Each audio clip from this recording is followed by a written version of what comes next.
Kasara station जवळ Panchavati एक्सप्रेसचे coupling तुटलेले आहे, त्यामुळे मध्य रेल्वेची वाहतूक उशिराने होतीये। कसारा स्टेशन जवळ पंचवटी एक्सप्रेसचे कपलिंग तुटलेली आहे, त्यामुळे मध्य रेल्वेवरच्या वाहतुकीवर याचा परिणाम झालेला आहे।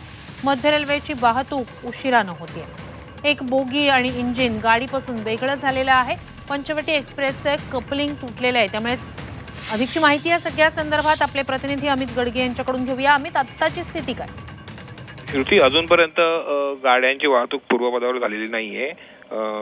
कसारा रेल्वे स्टेशनच्या जवळच ही दुर्घटना घडली। सुदैवाने ही दुर्घटना घडली त्यावेळेला बाजूला कोणी नव्हतं, त्यामुळे कुठलीही जीवितहानी झालेली नाहीये। सध्या या मार्गावरील वाहतूक सुरळीत करण्याचे पूर्ण प्रयत्न रेल्वे प्रशासनाकडून सुरू आहेत। पंचवटी एक्सप्रेसचं इंजिन आणि एक डबा कपलिंग तुटल्यामुळे गाडीपासून वेगळं झालं,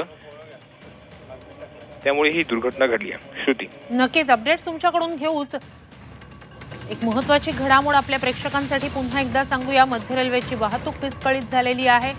कसारा स्थानकाजवळ पंचवटी एक्सप्रेसची कपलिंग तुटलेली आहे, त्यामुळे एक बोगी आणि इंजिन हे गाडीपासून वेगळं झालेलं आहे।